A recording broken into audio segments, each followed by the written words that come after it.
Hi guys, and welcome to my YouTube channel. Today we're going to be cooking the classic chicken tikka masala, abbreviated to CTM, the most popular dish in the UK, more popular than fish and chips, the #1 dish in the whole UK. So it's really simple to do once you've got the prep. You just need 5 or 6 pieces of chicken tikka, up to you, you can go up or down per portion. 5 tablespoons of masala paste, 4 tablespoons of cream, might need slightly more, half a pint of base gravy, and that's it. So once you've got your prep stuff, so your base gravy, your masala paste, it's going to be down in the description below. There'll be a link so you know how to cook it. Once you've got your prep stuff, it's actually really simple and quick and easy to do.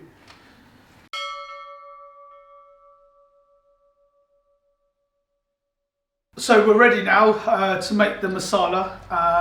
So just your normal pan and a spoon.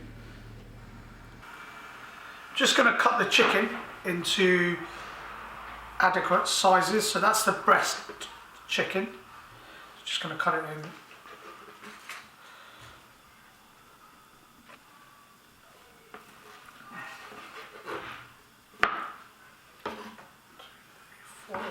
Just about 6-7 pieces. I mean, it's entirely up to you how many pieces you want.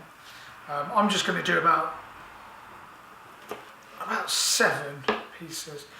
Also entirely up to you what size you want the chicken.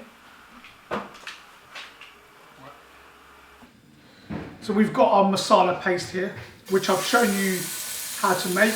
It'll be down in the description below. That's just sizzling up.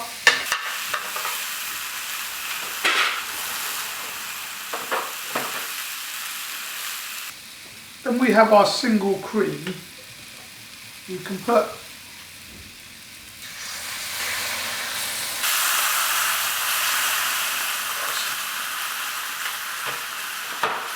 you can use any single cream really. It doesn't matter too much. So yeah, so that's kind of coming in nicely. And then the chicken that we cut, the chicken tikka, which I've shown you again how to do if you just look on the description below. And that's cooking in nicely. Some people add some almond along with it or some sugar. I don't, because the masala paste has already got that.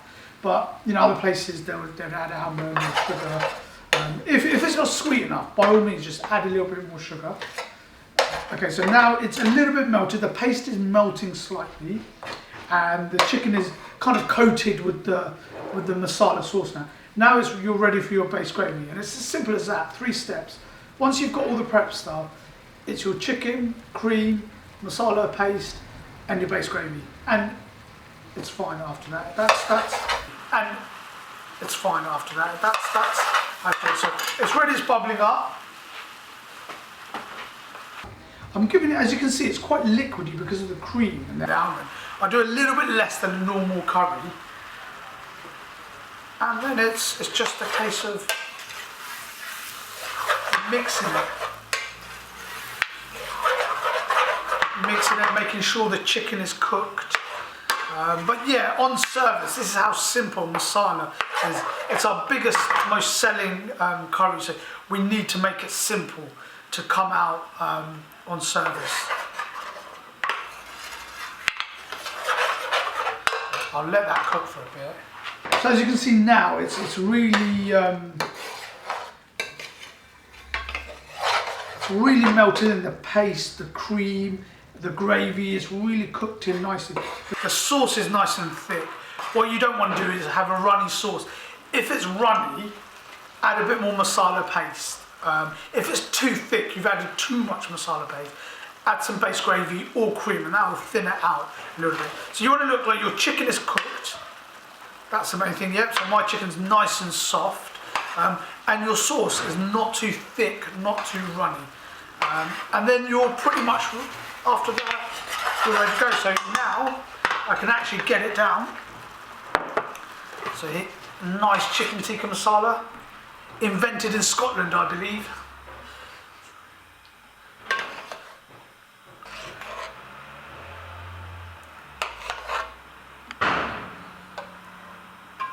Right, so we've got the chicken tikka masala there. So as you can see, it looks a bit plain. Some people put almond flakes. We used to put almond flakes before, but we've kind of cut down on nut usage. So, you know, we kind of use just almond powder. The nut almond flakes, we've just stopped buying in completely. So, yeah, I mean, by all means, put some nuts, cashew nuts, or some almond flakes. We just put a little bit of cream just to decorate it a little bit now. Just make a little squiggly design, and it just looks a lot nicer now. It's just got a bit of a design. Like I said, you can put some nuts on there, but there you have it. That's a complete chicken tikka masala.